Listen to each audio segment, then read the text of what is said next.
بھائیو، حضرت محمد صلی اللہ تعالی علیہ وسلم کا انسانیت پر احسان ہے، امت پر احسان ہے، جس کو اللہ نے کسی نبی کو ایسی پیشکش نہیں کی۔ سلیمان علیہ السلام کو حکومت دی، ہوا تابع کی، جنات تابع کیے، پر سارے جہان کی حکومت نہیں دی، فلسطین کی حکومت تھی۔ لیکن اللہ تعالیٰ نے ہمارے نبی کے سامنے پیش کر دیا۔ اسرافیل آئے بڑا تھال لے کر اور آ کے سامنے رکھا، کہا یا رسول اللہ ان ربک سمع کلامک وبعثنی الیک بمفاتیح خزائن الارض، اللہ تعالیٰ نے آپ کی بات کو سنا ہے اور مجھے یہ ساری زمین کے خزانوں کی چابیاں دے کر بھیجا ہے۔ ساری زمین کی حکومت سلیمان علیہ السلام کے پاس نہیں، نہ ہی دنیا میں اللہ نے کسی کو ساری دنیا کا حاکم بنایا۔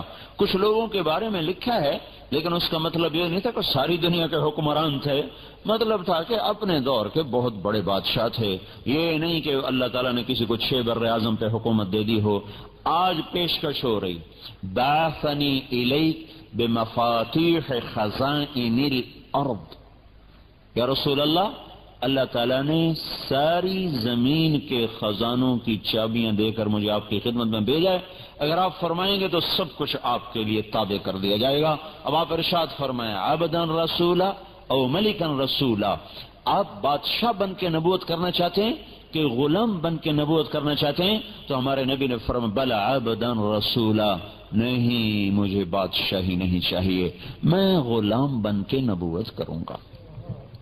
کیوں؟ کہ آپ کو پتا ہے کہ میری امت کے سارے لوگ تو مالدار نہیں ہوں گے، ہر آدمی تو وہ شوگر مل نہیں لگائے گا، ہر آدمی تو ٹیکسٹائل نہیں لگائے گا، ہر آدمی کی فیکٹریاں تو نہیں ہوگی، اکثریت تو غریب ہوں گے۔ تو اپنی امت کے غریبوں کو تسلی دینے کے لیے وہ فقر کا معیار اپنے لیے پسند فرمایا کہ اللہ کی قسم آج تک ایسا فقیر میں نے نہیں دیکھا۔ کوئی دیکھا ہے فقیر جس کے گھر میں 2 مہینے چولہا نہ جلتا ہو، اور جس کے لیے احد پہاڑ منت کر رہا ہو یا رسول اللہ آپ اجازت دیں تو میں ابھی سونے چاندی کے سکے ڈھل کر آپ کی خدمت میں پیش ہو جاؤں؟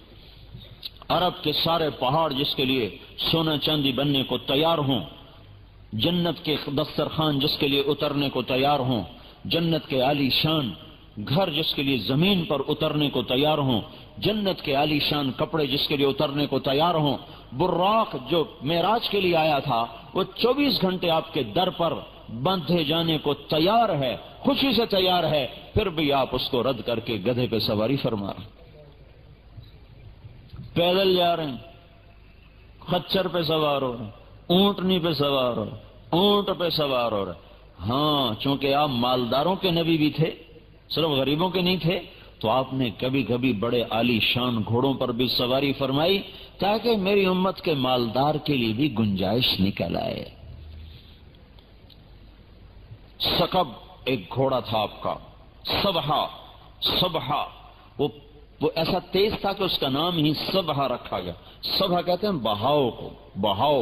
وہ جب دوڑتا تھا تو اس کے پاؤں زمین کے ساتھ، اس کا سینہ زمین کے ساتھ لگ جاتا تھا، تو اس کا نام سبحہ رکھا ہے۔ اور ایک ایسا حسین گھوڑا تھا اس کا نام گلاب رکھا گیا، ورد، اس کا نام ورد تھا۔ ایک گھوڑے کا نام سبحہ تھا، ایک کا نام سجل تھا، ایک کا نام یعصوب تھا، ایک کا نام یعبوب تھا، ایک کا نام لیزاز تھا، ایک کا نام طراز تھا، ایک کا نام مرتجز تھا، ایک کا نام سکب تھا، ایک کا نام سبحہ تھا۔ اب بہت سے گھوڑوں پہ آپ نے سواری فرمائی، لیکن یہ بڑے عالی نسل کے گھوڑے تھے، اس لیے ان کے نام تاریخ نے، حدیث نے محفوظ کیے۔ امت کے مالداروں کو بھی گنجائش دے دی، کوئی اچھی سواری بھی رکھنا چاہے تو اس کو بھی اوپر سے گنجائش مل جائے۔ خود غربت کی زندگی پسند فرمائی، اسی میں رہے، کبھی کبھی یہ کام بھی کیا، بڑے عالی شان کپڑے پہنے۔ 1-2 دفعہ صحرا ایک بستی ہے، وہاں سے کپڑا آتا تھا، اس کی زمین سفید، اوپر دھاریاں سرخ۔ اب کبھی کبھی آپ نے وہ زیب تن فرمایا